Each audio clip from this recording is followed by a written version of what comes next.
ফিলিস্তিনের গাজায় ইসরায়েলের নৃশংস হামলার প্রতিবাদে ফুঁসে উঠেছে সারা বিশ্বের মানুষ। মধ্যপ্রাচ্যের দেশগুলোকেও ফিলিস্তিন ইস্যুতে বেশ সরব দেখা যাচ্ছে। তবে এই মুহূর্তে রাজনৈতিক ও সামরিক উত্তেজনার প্রেক্ষাপটে অনেকেই মনে করছেন সরাসরি যুদ্ধে জড়িয়ে পড়তে পারে ইসরায়েল ও তুরস্ক।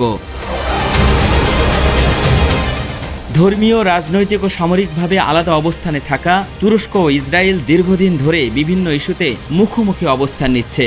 সম্পর্কের এত টানাপোড়েনের মধ্যেও দুই দেশ কখনোই যুদ্ধ জড়ায়নি। তবে এবার হয়তো ভিন্ন কিছু দেখতে যাচ্ছে সারা বিশ্বের মানুষ। 2023 সালে গাজায় ইসরায়েলের হামলার পর থেকে কড়া অবস্থান নিয়েছে তুরস্ক। তারা ইসরায়েলের বিরুদ্ধে গণহত্যার অভিযোগ এনে আন্তর্জাতিক বিচার আদালতে মামলাও করেছে। সেই সাথে সব ধরনের বাণিজ্যিক সম্পর্ক স্থগিত করেছে দেশটির সঙ্গে। সারা বিশ্বের সামনে কড়া ভাষায় ইসরায়েলের সমালোচনাও করেছে তুরস্ক। বর্তমান প্রেক্ষাপট বিবেচনা করলে দেখা যায় সিরিয়ায় নতুন সরকার গঠনের পর ইসরায়েল ও তুরস্কের পরিস্থিতি আরও খারাপ রূপ নিয়েছে। একদিকে ফিলিস্তিন ইস্যু, অন্যদিকে সিরিয়ার সীমান্তে ইসরায়েলের আগ্রাসন। এটি যেন কোনোভাবেই মেনে নিতে পারছে না মুসলিম দেশ তুরস্ক।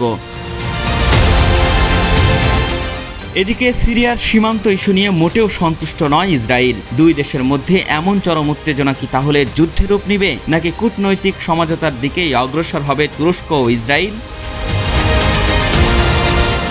কৌশলগত অবস্থান ও সামরিক শক্তির ভারসাম্যের দিকে পর্যবেক্ষণ করলে দেখা যায় তুরস্ক ন্যাটোর দ্বিতীয় বৃহত্তম সামরিক শক্তি। তাদের সামরিক সক্ষমতা, ভূ রাজনৈতিক অবস্থান ও কৌশলগত মনোভাব এই অঞ্চলে একটি গুরুত্বপূর্ণ খেলোয়াড়ে পরিণত করেছে।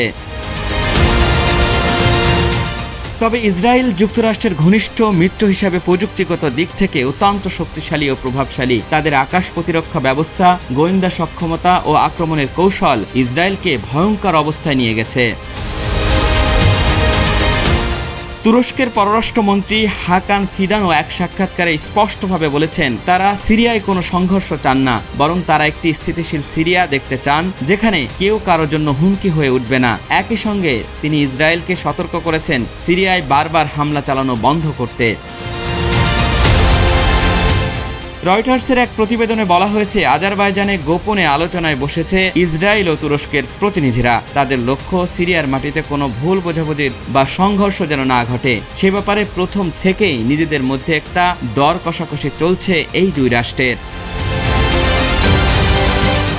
বিশ্লেষকরা আশঙ্কা করছেন, এই দুটি শক্তিধর দেশের মধ্যে যদি কোনো সামরিক সংঘর্ষ ঘটে তবে শুধু এই দুই দেশের মধ্যেই সীমাবদ্ধ থাকবে না, বরং গোটা মধ্যপ্রাচ্যেই অস্থিরতা ছড়িয়ে পড়বে। তাই উভয় দেশ আপাতত সংঘাত নয়, বরং কূটনৈতিক আলোচনার পথেই অগ্রসর হচ্ছে।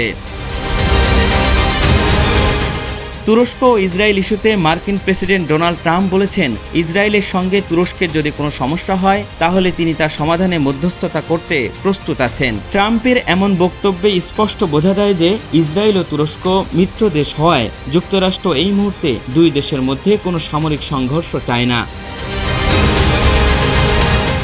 সিরিয়ার বর্তমান পরিস্থিতি ও তাতে উভয় দেশের সম্পৃক্ততা নিয়ে যে উদ্বেগ তৈরি হয়েছে তা এখনও সীমিত পর্যায়ে রয়েছে। কিন্তু দুই দেশের কূটনৈতিক উদ্যোগ যদি ব্যর্থ হয় তবে নিশ্চিত যুদ্ধে জড়িয়ে পড়বে তুরস্ক ও ইসরায়েল, আর এই যুদ্ধ ছড়িয়ে পড়বে গোটা মধ্যপ্রাচ্যের দেশগুলোতে।